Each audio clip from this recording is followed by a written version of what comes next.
semuanya, kembali lagi ke podcast Belajar AKM bareng dengan aku Ray dan Aldiva. Dan gimana nih kabar kalian semua nih? Pasti sehat-sehat semua kan ya? Nah, aku nanya nih, gimana nih kabar puasa kalian? Apakah masih lancar sampai sekarang atau ada yang bolong nih? Aduh, nggak boleh negatif thinking. Nggak boleh gitu ya? Oke. Semoga teman-teman puasanya lancar. Amin.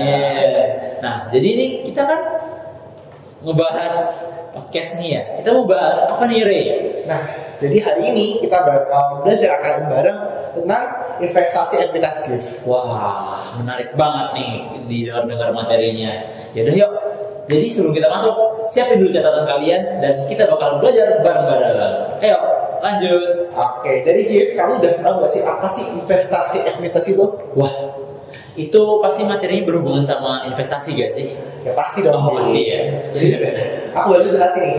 Investasi ekuitas itu mempresentasikan kepemilikan saham biasa, saham preferen, dan kapital lain seperti kas yang mencapai harga sekuritas sama komisi dan fee broker yang jelas sebagai biaya. Oh, oke. Nah, besar-besar kepemilikan saham sebuah perusahaan atau disebut investi oleh sebuah perusahaan lain atau disebut investor itu akan menentukan perlakuan akuntansi investasi tersebut. Oke.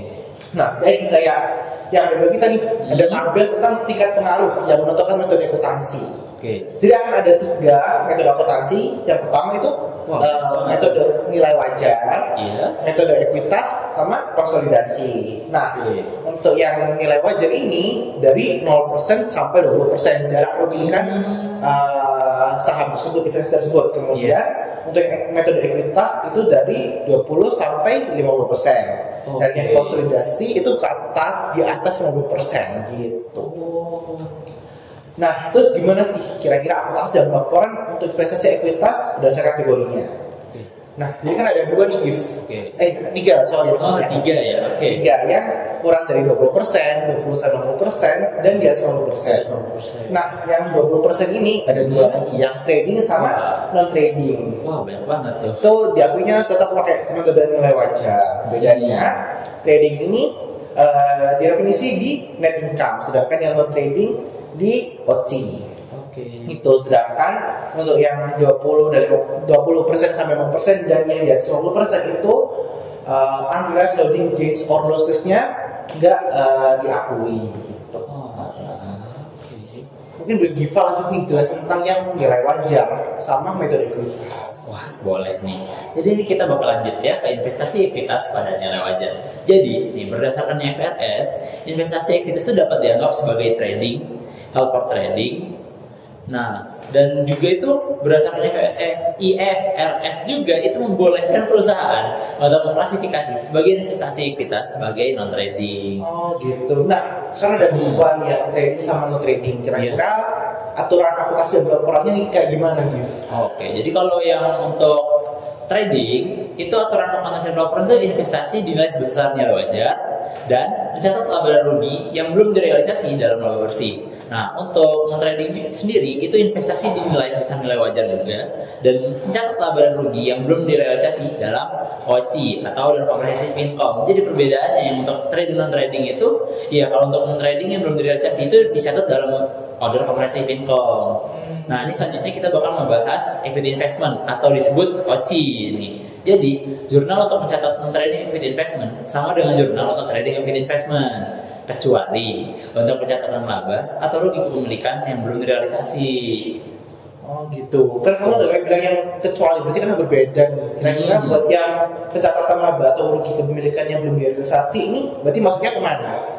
Itu untuk laporan yang tadi yang sebutkan untuk laba atau rugi kepemilikan yang belum direalisasi itu ditempatkan pada pos order comprehensive income atau OCI tadi. Oke, berarti untuk segala laba atau rugi kepemilikan yang belum direalisasi itu maksudnya ke OCI. Betul banget. Oke. Nah, ini kita selanjutnya bakal ke metode ekuitas. Jadi dalam sebuah investasi ini langsung atau tidak langsung yang sebesar 20% atau lebih seharusnya berakibat pada anggapan bahwa jika tidak ada bukti yang bertentangan, seorang investor memiliki kemampuan untuk mengeksersis signifikan influence pada sebuah investasi. Nah, jadi dalam hal signifikan influence ini, investor harus memperlakukan investasi menggunakan equity method atau metode ekuitas ini. Oke. Nah, jadi selanjutnya dalam catatan investasi sebesar kas dan selanjutnya harus menyesuaikan dengan setiap periode. Nah, jika ada laba atau rugi investasi dan dividen yang diterima oleh investor. Nah, jadi jika saham kerugian investasi ini melebihi nilai buku investasi, investor biasanya tidak melanjutkan penerapan equity methodnya. Gitu.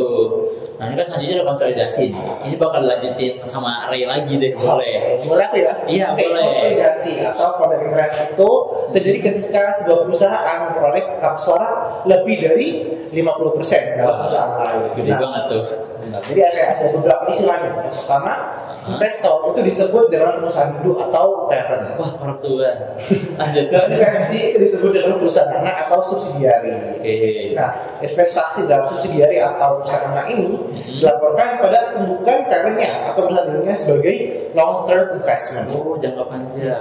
Terus parent biasanya menyusun statement keuangan konsolidasi atau consolidated financial statement. Nah, terus ada juga yang namanya transfer antar kategori. Gitu. Jadi misalnya kamu mau dari yang 20% 50% ke yang ada 90% atau sebaliknya. Nah, transfer sebuah investasi dari satu kategori ke kategori lain itu seharusnya hanya terjadi ketika bisnis model untuk mengelola investasi berubah. Kemudian atau IASB itu mengharapkan perubahan ini nggak sering terjadi. Jadi kayak ini boleh, tapi IASB nggak pengen ada terjadi terus-terusan gitu. Jangan sering-sering lah ya. Terus perusahaan memperlakukan perubahan antar klasifikasi ini prospectively pada awal periode akuntansi setelah perubahan dalam model bisnisnya gitu. Oh ternyata materi udah selesai ya. Cuman nih ya, aku cuman berpikir nih kayaknya mungkin ada beberapa orang yang ngelihat dari teori doang tuh nggak akan langsung paham nih ya. Nah mungkin ada study case-nya nggak nih Ray? Oke, jadi kita ada study case nih.